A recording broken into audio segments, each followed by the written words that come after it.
Hammaga assalomu alaykum aziz yurtdoshlar. Sizlar bilan yana Yosh avlod kanali. Sizlar bilan navbatdagi videomizda yana bir bor ko'rishtirganman. Mana hayot xursandman do'stlar. Bugungi videomizda biz sizlar bilan birgalikda qanday qilib Samsung Flow dasturi orqali kompyuter va telefonimizni o'zaro bog'lashni bugungi videomizda biz o'rganamiz do'stlar. Albatta videomiz sizga qiziq bo'layotgan bo'lsa videoga like bosib, kanalimizga obuna bo'lib qo'yishingizni so'rab qolgan bo'lardim. Bu qilgan ishingiz albatta bizning kanalimiz rivoji uchun juda ham katta hissa qo'shib, bizning videolarimizni boshqa odamlarga ham katta rekomendatsiya qilish uchun juda ham katta hissa qo'shgan bo'ladi. O'sha kelar. Sizlar tayyor bo'lsangiz, unda biz videomizni boshladik do'stlar.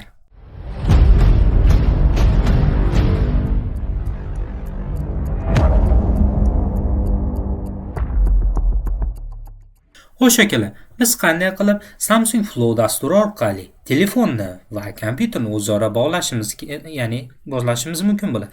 O'zi bu qanday dastur? Bu Samsung tomonidan ishlab chiqarilgan bo'lib, aynan Samsung smartfonlari o'rtasida ekosistemani ta'minlash uchun xizmat qiladi. Ya'ni aynan ushbu dastur faqatgina Samsung smartfonlarida va Windows operatsion sistemasi o'rnatilgan kompyuterlarda ishlaydi. Buni biz o'rnatishimiz uchun birinchi navbatda bizga kerakli bo'ladi, ya'ni Microsoft Store dasturi. Ushbu dastur Windows operatsion sistemalarida standart mavjud bo'ladi. Bemalol kirib shu yerdan qidiruv oynasiga Samsung Flow deb yozib qidirtiramiz. Va qidirtirganimizdan so'ng bu yerda ko'rishimiz mumkin. Birinchi bo'lib bu yerda chiqib keladi, ya'ni Samsung Flow dasturi. Aynan mana shu dasturni ustiga bosib, bu yerdan biz uстановка qilishni boshlaymiz. O'sha starting download. Bu yerdan barcha fayllarimiz yuklanib kompyuterimizga o'rnaguncha biroz vaqt kutamiz. Bu dastur o'rtacha 70 yo 80 megabayt atrofida bo'ladi. Va albatta sizning internetingizning tezligiga bog'liq bo'ladi. Barcha bizning dasturimiz ushbu yuklanib o'rnatilgandan so'ng biz bu dasturni ishga tushirishimiz kerak bo'ladi. Va ushbu dasturimiz o'rnatilayotgan chog'da biz bu yerdan telefonimizga ham aynan mana shu dasturni o'rnatishni boshlaymiz do'stlar. Xo'sh, mana ko'rishingiz mumkin. Bizni o'ng tarafga hozir chiqarib qo'yamiz. Bizning telefonimizni ko'rishimiz mumkin. Bizda hozir Samsung smartfon, bizda ko'rishimiz mumkin. Bizda allaqachon Samsung Flow dasturi o'rnatilgan. Lekin biz buni agarda bu telefonimizda bo'lmaydigan bo'lsa, biz uni qanday o'rnatamiz?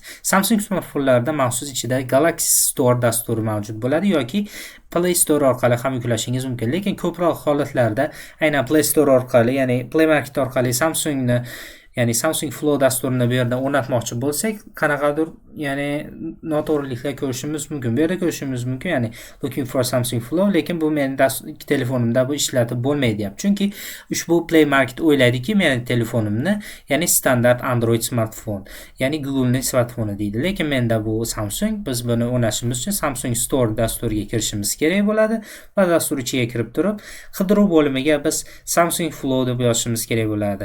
Bu yerga yozamiz Samsung Flow. Va bu yerdan biroz pastga tushishimiz kerak bo'ladi, chunki uning nomi biroz boshqacha. Bu yerda Samsung Flow for Rise bo'lib chiqadi.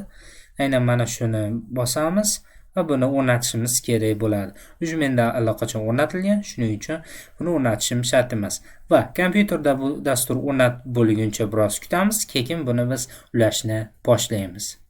Va mana ko'rishingiz mumkin, bizda kompyuterimizda Samsung Flow dasturi muvaffaqiyatli tarzda o'rnatildi. Ana endi biz buni qanday qilib ishlatishimiz mumkin bo'ladi? Ushbu dastur bizga nimalarni bizga taqdim etadi? Bu yerda ko'rishimiz mumkin, bu dastur orqali bizning telefonimizdagi ekranini bemalol kompyuterimizga o'tkazishimiz mumkin bo'ladi va bu yerda boshqa skrinshotlar ko'radigan bo'lsak, va bu yerdan barcha kelayotgan telefondagi ma'lumotlarni, SMSlarni, xullas nima qilsa bo'lsa, telefondagi barcha narsani kompyuter orqali ishlatishimiz mumkin bo'ladi. Buni ishlash uchun bizda nimalar talab qilinadi? Buning uchun bizda ikkala kompyuter ham va telefon ham bitta Wi-Fi ga ulangan bo'lishi kerak bo'ladi. Va ko'rishingiz mumkin, menda telefonda va kompyuterim ham aynan bitta Wi-Fi ga ulangan. Demak, barchasi bemalol ishlaydi. Va buni ishlatishimiz uchun avvalo biz push menyudan ushbu boyaga o'rnatilgan dasturni biz ochishimiz kerak bo'ladi. Va kompyuterimizdan ochamiz va telefonimizdan ham biz buni ochamiz. Va ochganimizdan so'ng ko'rib turishingiz mumkin, mendan Bluetoothni yoqishni so'rayapti telefonimdan va albatta telefon orqali Bluetoothni yoqamiz. Va kompyuterdan ham Bluetoothni, Wi-Fi'ni barchasini yoqib qo'yishimiz kerak bo'ladi. Menda Bluetooth yondi, kompyuterimdan ham Wi-Fi, Bluetooth barchasi yonib. Va bu yerdan start tugmachasini bosamiz va ko'rishingiz mumkin, menda уже telefonimga chiqib kelyapti va buni bosamiz va bu yerda Wi-Fi yoki LAN orqali yoki Bluetooth orqali. Ko'proq sizlarga maslahat bergan bo'laman Bluetooth orqali. Chunki Bluetooth orqali deyman, ya'ni Wi-Fi orqali. Chunki barcha ma'lumotlar tezroq o'tkaziladi va barchasi zo'r. Bu yerdan Wi-Fi ni bosamiz va biroz kutamiz.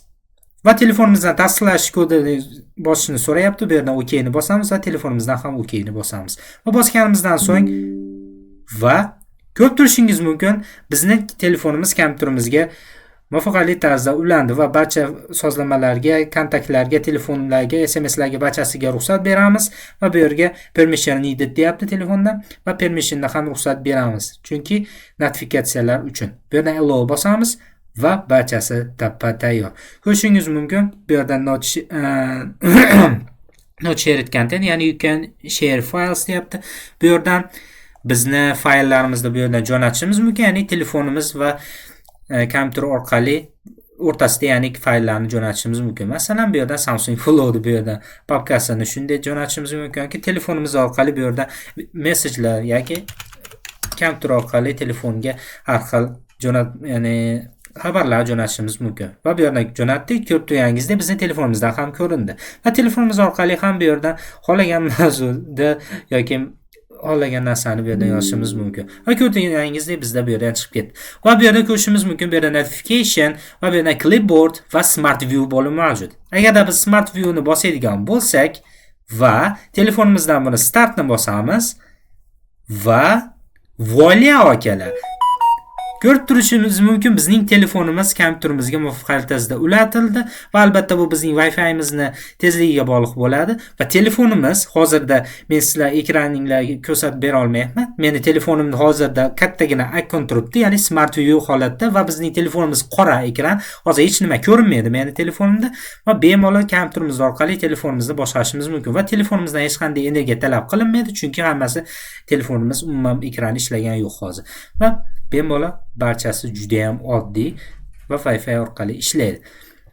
Va bu yerdan ko'rishimiz mumkin, barchasi hammasi zo'r ishlaydi, hattoki fayllarni ham tashlashimiz mumkin. Juda ham ko'p fayllar, juda ham ko'p funksiyalar bu yerda mavjud. Hattoki USB kabel orqali ham ulashimiz mumkin. USB kabel orqali ulasak, bu yerda hech qanday internet talab qilinmaydi. Hozirda ham internet umuman talab qilingan yo'q, hech qanday manda internet ishlagan yo'q.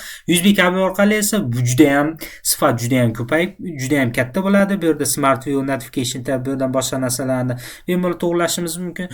Juda ham bomba dastur orqali. Aka, agar sizlarda smartfoningiz albatta Samsung bo'ladigan bo'lsa, juda ham maza qilib telefoningiz orqali, ya'ni kompyuteringiz orqali bemalol telefoningizdan osongina boshqarishingiz mumkin. Telefoningizdan birorta dasturni ochib qo'yib, telefoningizga kelgan savollarni, telefoningizga kelgan barcha, ya'ni уведомлениyalarni, barcha yozishmalarni telefoningiz kompyuterdan turib bemalol boshqarishingiz mumkin. Juda ham oddiy akalar. Xo'sh akalar, videomiz albatta shulardan iborat edi. Videomiz albatta sizga foydali bo'lgan bo'lsa va albatta ma'qul bo'lgan bo'lsa, men juda ham xursandman akalar.